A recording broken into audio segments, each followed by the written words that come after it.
Nay, sumagot na ba sa inyo? Hindi pa nga eh. Tignan mo. Kamusta na kayo mga yun?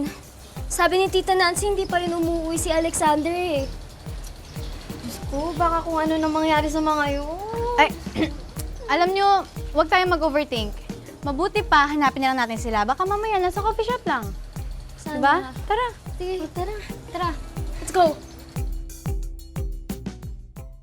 Apple, dumaan ba dito sina Alexander? Hindi nga eh, kanina ko pang hinihintay itong si Isaac kahit isang text walang paramdam eh.